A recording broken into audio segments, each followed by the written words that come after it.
Bareilly anti corruption का जो court होता है, कोर्ट चल रहा होता है और ठीक जज के पड़ोस में एक जो विटनेस बॉक्स होता है जिसमें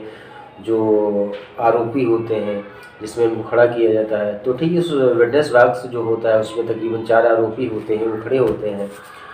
और जो जज होते हैं सुरेश चंद्र गुप्ता, उनका जब डिसीजन आता है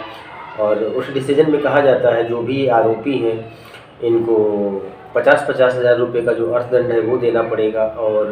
10-10 साल की इनको सश्रम कारावास की सज़ाएँ सुनाई जाती है। ऐसी सज़ा सुनने के बाद में वो जो आरोपी हैं वो दहाड़ मार कर रोने लगते हैं और फिर उस कोर्ट रूम में चाहे मीडिया कर्मी हो या पुलिस के जवान हो या पुलिस के आला अफसर हो,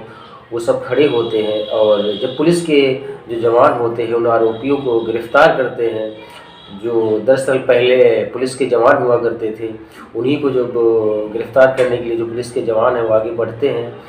तो शायद उन पुलिस के जवानों के जो हाथ होते हैं वो भी काँपने लगते हैं और उनके मन में भी एक भाव उद्गार ही उठता है कि शायद इन आरोपियों ने ऐसे कुकृत्य न किए होते और अपने सीनियर का शायद सम्मान किए होते, तो शायद इनको आज ऐसे घटनाक्रम का सामना न करना पड़ता और जो कोर्ट के द्वारा सज़ा दी गई, वो सज़ा इनको शायद न मिलती और उनके द्वारा हकीकत में जो किया गया था एक कुकृत्य था, वो मानवता को शर्मसार करने वाला था। क्योंकि जब कोई व्यक्ति एक सरकारी पद पे रहते हुए और ख़ासकर जो पुलिस विभाग में रहते हुए जो समाज की सेवा के लिए और दीन दुखियों की सेवा के लिए और समाज में जो विशेष तौर पे जो कुचले व्यक्ति होते हैं जिनकी कहीं पे सुनवाई नहीं होती, ऐसे लोगों की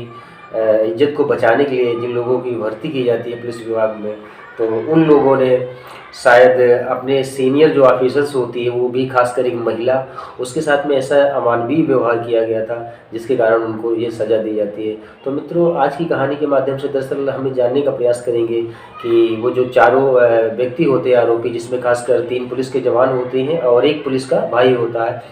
तो उनके द्वारा ऐसे कौन सी घटनाक्रम को जन्म दिया जाता है कि उनको 10-10 साल की सश्रम कारावास की सज़ा सुनाई जाती है। मित्रों नमस्कार, शास्त्रीय काल, आदाब, राम राम। मैं मुकेश मिश्रा। मित्रों, आज के मेरे इस न्यू एपिसोड में आप सभी लोगों का बहुत बहुत हार्दिक स्वागत, अभिनंदन और आत्मीयता के तौर पे बहुत बहुत प्यार और आपके स्वर्णिम भविष्य की कामना। मित्रों, आज की जो सच्ची घटना है, ये सच्ची घटना उत्तर प्रदेश राज्य का एक जिला पड़ता है बरेली, और बरेली जिला की ये सच्ची घटना है। बात कर रहा हूँ 2 सितंबर 2010 का ये वाक़या होता है। बरेली जिला का एक थाना पड़ता है कैंट, और कैंट में जो एक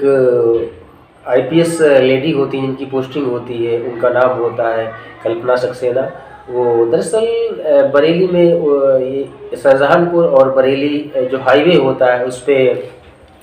काफ़ी जाम लगा हुआ होता है, तो उस जाम को रिजॉल्व करने के लिए, उसको खुलवाने के लिए जो ट्रैफिक विभाग की जो आईपीएस अफसर होती हैं कल्पना सक्सेना, वो जाती हैं और जाने के बाद में देखती हैं कि वहाँ पे काफ़ी ट्रैफिक लगा होता है, तो अपनी गाड़ी से उतरती हैं। उनके साथ में हालांकि उनके हमराही होते हैं, जिसमें उनका ड्राइवर संजय सिंह होता है और ऋषि पाल होते हैं, जीत सिंह होते हैं, ये उनके हमराही होते हैं। और अपनी गाड़ी से उतर के ये देखते हैं कि जहाँ पे जाम लगा होता है उसके साइड में एक मज़ार बनी होती है। मज़ार के पड़ोस में एक मारुति कार खड़ी होती है जिसमें तकरीबन 3 लोग बैठे होते हैं, लेकिन एक व्यक्ति जो होता है वो ड्राइवरों की लाइन में खड़े होकर, जहाँ पे सारे टैक्स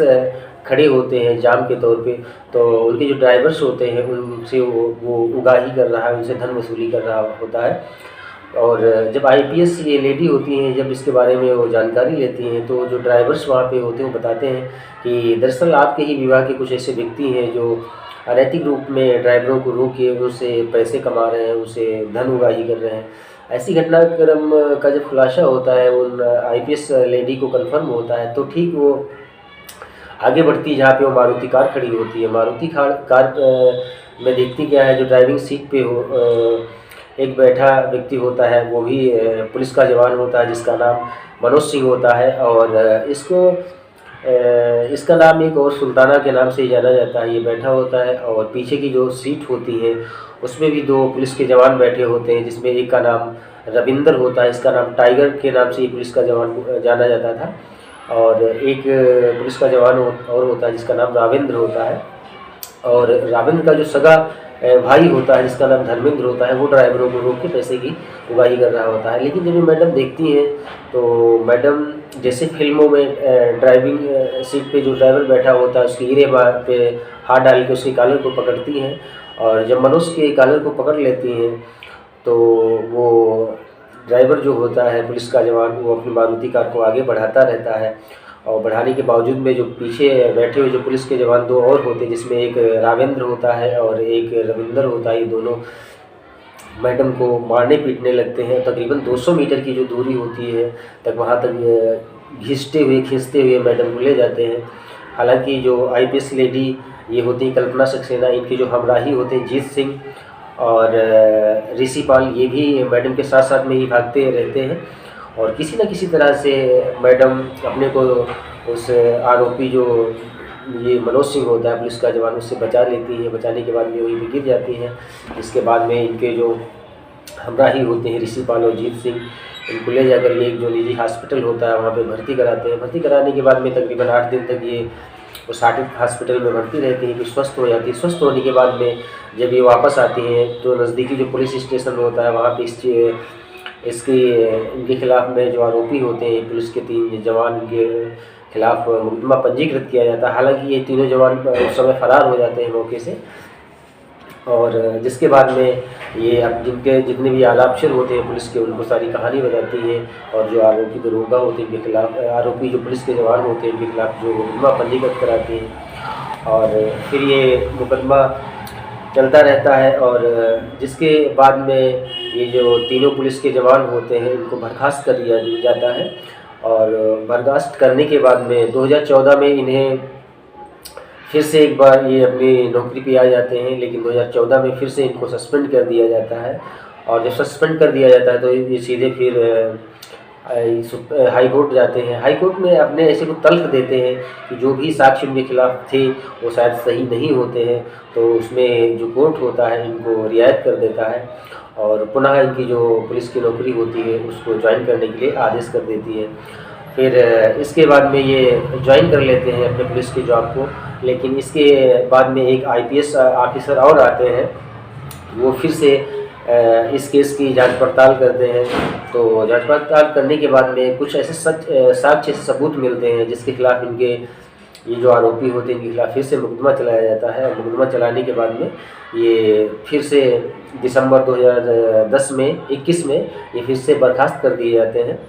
और बर्खास्त करने के बाद में सब अपने घर पे रह रहे होते हैं। लेकिन इस आईपीएस लेडी जो होती कल्पना सक्सेना, इनके ऊपर जो ये ट्रक जो ड्राइवर्स होते हैं उनसे वसूली कर रहे होते हैं, उगाही कर रहे होते हैं। तो इस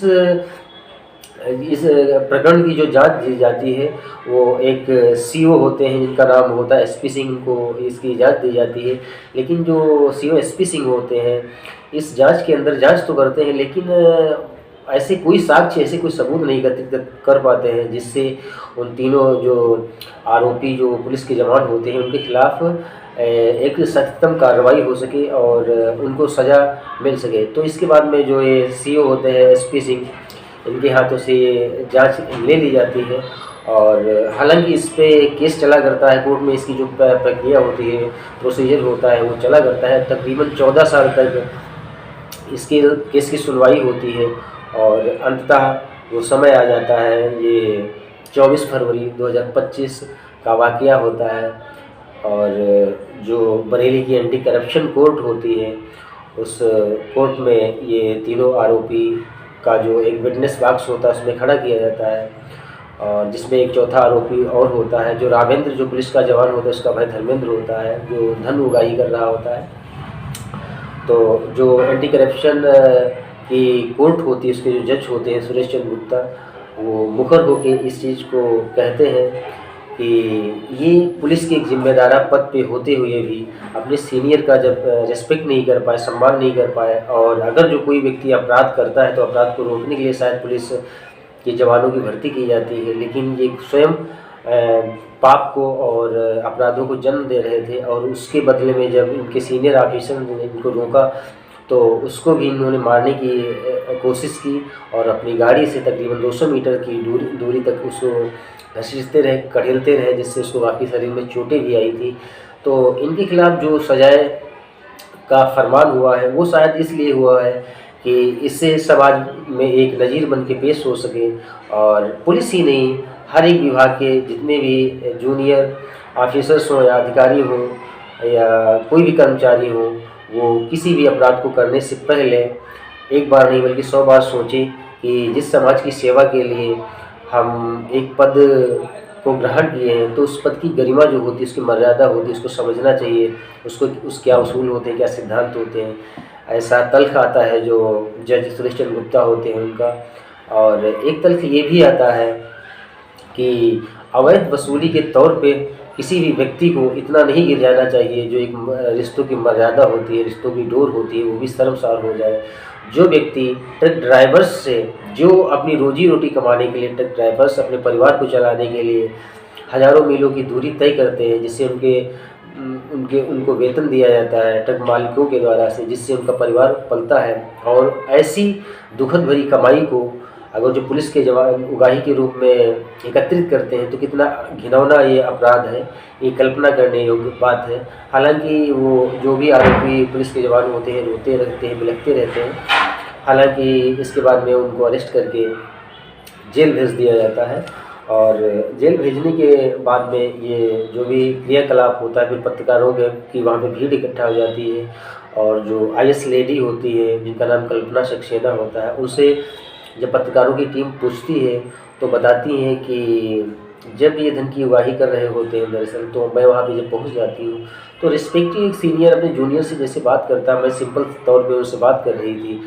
लेकिन इनके मन में पता नहीं अचानक ऐसे कौन से भाव जागृत हो जाते हैं, जो इन्होंने हम पे आक्रमण कर दिया और हमको तकरीबन 200 मीटर की दूरी तक घसीटते रहे, जिससे उनको काफ़ी चोटें भी आई थी और कुछ इंजरीज ऐसी हो गई थी, जिसके बाद में उनको ऑपरेशन भी करवाना पड़ा था। हालांकि इस समय में जो आईपीएस कल्पना सक्सेना होती हैं, उनके भी आंखों में आंसू होते हैं,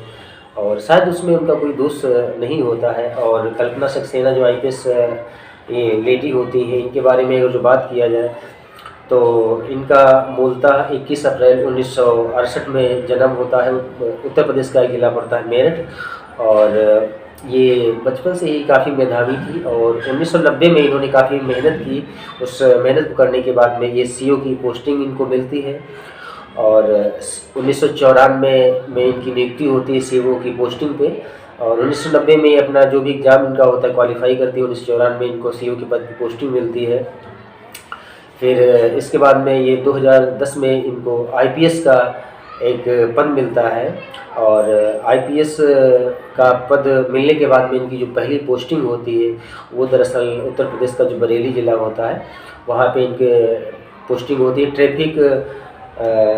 ट्रैफिक में एसपी के तौर पे इनकी पोस्टिंग होती है, और इस समय अगर जो बात किया जाए तो वो डीआईजी के पद पे हैं, और वर्तमान में उत्तर प्रदेश का ज़िला जो गाज़ियाबाद पड़ता है, वहाँ पे डीआईजी के पद पे अपनी कार्यरत है, और पुलिस विभाग में अपनी सेवाएं दे रही हैं। तो मित्रों, कोई भी व्यक्ति हो, उसको इतना निष्ठा भरे कृत्य नहीं करना चाहिए कि शायद उससे मानवता भी शर्मसार हो जाए, और हर एक जूनियर व्यक्ति को अपने सीनियर अधिकारी जो भी होते हैं उनका रिस्पेक्ट करना चाहिए। पैसे कमाने के भी एक रेस्पेक्टिव तरीके होते हैं, इस तरीके से पैसा भी किसी पुलिस के जवान को, किसी भी व्यक्ति को कमाने नहीं चाहिए जिससे शायद मानवता शर्मसार हो। मित्रों, इस सारी कहानी को आप सभी लोगों को सुनाने का मेरा ये मकसद कतई नहीं है कि आपको पीड़ा हो, आपको कष्ट हो, आपका दिल दुखे। ये कहानी सुनाने का आप सभी लोगों को मेरा मेन मकसद ये है कि आप लोग सजग रहें, बेजोर रहें और परिपक्व बने। और मित्रों, आशा करते हैं कि आप सब लोग अच्छे होंगे, अपना ख्याल रखिए। मित्रों, इस एपिसोड में इतना ही, मिलते हैं नेक्स्ट एपिसोड में। इससे ज़्यादा कहीं नहीं बताने का प्रयास करेंगे। तब तक के लिए आप सभी लोगों को बहुत बहुत हार्दिक शुभकामनाएं, ढेर सारा प्यार मित्रों। आप विश्व में भविष्य की कामना। Love you. जय हिंद, जय भारत।